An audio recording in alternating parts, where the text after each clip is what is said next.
l'éducation, c'est une question de transmission. Transmission d'une culture.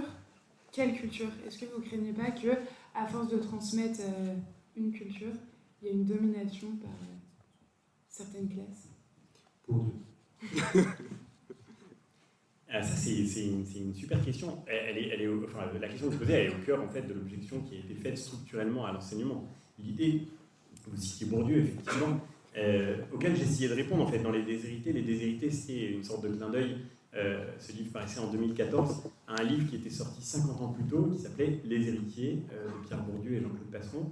Et dans ce livre, le premier livre de Bourdieu et Passeron consacré à l'école, il y en aura d'autres ensuite, la distinction, la reproduction. Dans Les Héritiers, Bourdieu et Passeron disaient que la culture scolaire est en fait une culture qui est en réalité la culture des élites, la culture des dominants, et que cette culture des élites et des dominants, elle a pour principal effet de reproduire les inégalités sociales et de les légitimer. Bourdieu et Passeron disaient, en fait, la grande supercherie de l'idée de la République, c'est que avant, il y avait les corps, voilà, il y avait les institutions, les positions sociales héritées dans l'Ancien Régime. Si vous étiez fils de duc, vous étiez duc. Si vous étiez fils de baron, vous étiez baron. Fils de bourgeois, vous étiez bourgeois. Si vous étiez fils de rien, vous étiez rien du tout. Et puis ensuite, on a fait la Révolution, on a fait l'abolition des privilèges.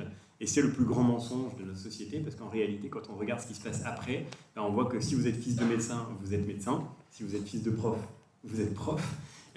Si vous êtes fils de chef d'entreprise, vous devenez souvent chef d'entreprise, puis si vous êtes fils de rien, vous êtes toujours rien. Mais sauf que maintenant, au lieu qu'on vous explique que c'est à cause de l'aristocratie et des positions sociales héritées, on vous dit que c'est de votre faute. Parce que quand vous êtes rien du tout, on vous dit que vous aviez qu'à travailler à l'école.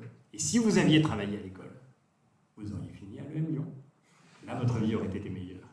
Mais c'est comme ça, vous n'avez pas assez travaillé, vous n'avez pas fait une prépa, et donc désormais, vous ne faites pas partie du monde des élus et vous ne pouvez vous en prendre qu'à vous-même. Or, la vérité, c'est que si on regarde la sociologie des étudiants de l'EM Lyon, sans vous connaître encore une fois, eh bien, il y a de fortes chances pour que vos parents soient passés par des voies similaires ou que votre famille fasse partie d'un monde d'inclus et d'élite. Alors évidemment, de temps en temps, ce n'est pas le cas. De temps en temps, il y a des gens qui viennent de milieux modestes et qui rentrent dans des grandes écoles, et alors on fait des articles dans les journaux pour dire « Regardez comme ils ont réussi », et en fait faire des articles dans les journaux, c'est vraiment la preuve que c'est vraiment très très rare, puisqu'on fait des articles dans les journaux et qu'on est tout fiers que ça se passe. Donc ce que disent Bourdieu et Passeron, c'est que l'école ne sert que la reproduction des privilèges.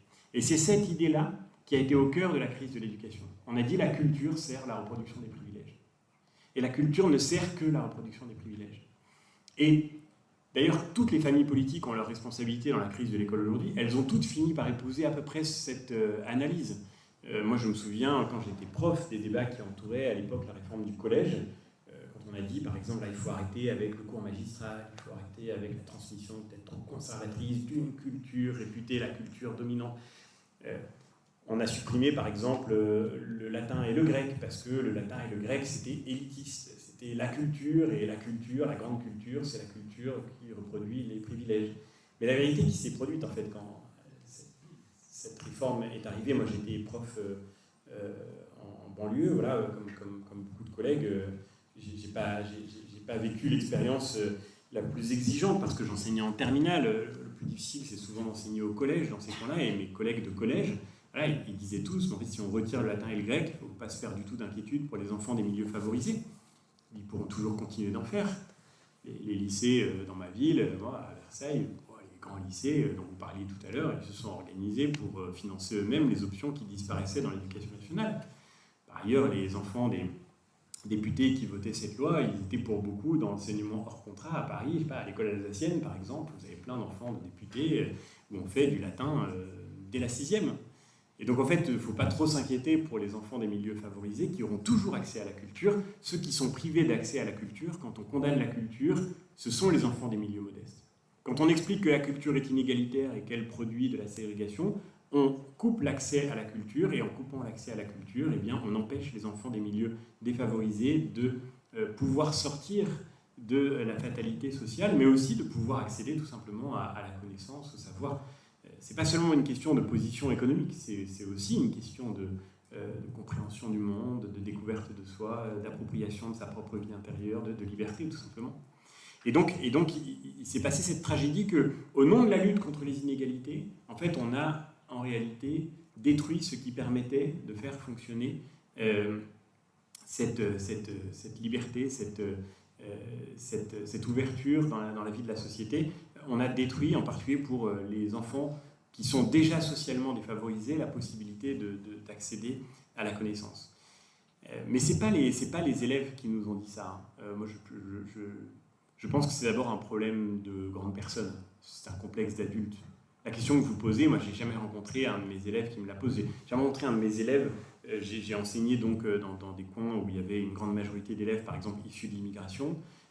Ça m'est jamais arrivé d'entendre des élèves me dire « Mais monsieur, vous nous enseignez la culture dominante, c'est un geste néocolonial. » J'ai jamais rencontré un élève me dire « Il n'y a pas de culture française. » Celui qui dit « Il n'y a pas de culture française », c'est le président de la République quand il était en campagne.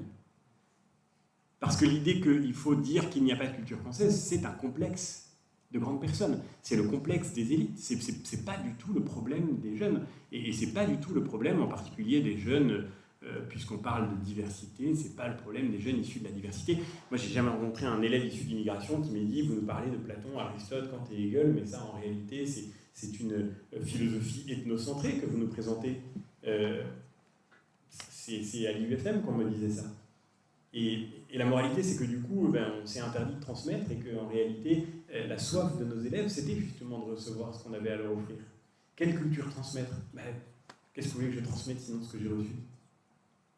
Moi, je peux enseigner le français, je peux enseigner l'histoire de France, je peux enseigner la science telle que je l'ai apprise dans l'école où j'ai grandi, je peux enseigner la géographie du pays dans lequel nous sommes, dans lequel nous vivons, du pays dont mes élèves sont les citoyens et les héritiers de plein droit. Je peux leur enseigner la langue qui est leur langue, la langue française, et tout ce qui se dit dans cette langue, la littérature française. Et bien sûr, ensuite, je peux leur enseigner la langue d'autres pays, et l'éducation nationale, elle peut, bien sûr, elle doit enseigner d'autres langues vivantes. Mais la vérité, c'est que pour apprendre d'autres langues vivantes, il faut d'abord bien connaître la sienne. Et que tous mes collègues qui enseignent l'espagnol, l'allemand, l'italien, l'anglais m'ont toujours dit que la plus grande difficulté pour eux, c'était que les élèves qu'ils avaient maîtrisaient si mal la grammaire française. Et le vocabulaire français, quand vous avez peu de mots de vocabulaire dans votre propre langue, comment vous voulez apprendre la richesse de la langue d'un autre? Pour bien parler la langue d'autrui, encore faut-il être très familier de la sienne.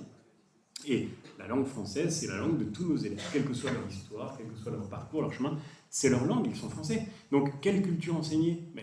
Celle que nous avons à leur transmettre. Il n'y a pas de scrupule à avoir, il n'y a pas, me semble-t-il, d'inquiétude à entretenir sur la nature de l'acte que nous faisons quand nous transmettons la culture que nous pouvons leur offrir. C'est un acte d'amour et pas un acte de violence. C'est un acte de générosité. C'est aussi une responsabilité parce que cette culture, elle ne nous appartient pas, nous l'avons reçue. Et donc nous n'en sommes pas les auteurs, nous n'avons pas à éprouver une espèce de fierté absurde, nous n'avons pas produit cette culture, nous n'avons rien d'autre à faire que de garantir qu'elle pourra être transmise aux générations qui viennent. Et je crois que c'est dans cet acte-là que peut se reconstituer aussi ce lien partagé. On parlait de l'Europe, mais la question vaut pour la France. Si on veut sortir de l'archipélisation de la France, du risque de communautarisation, de séparatisme, tous ces mots qui tournent dans l'actualité, il y a une réponse, c'est de retrouver le sens de cette culture commune qui seule peut vraiment nous relier.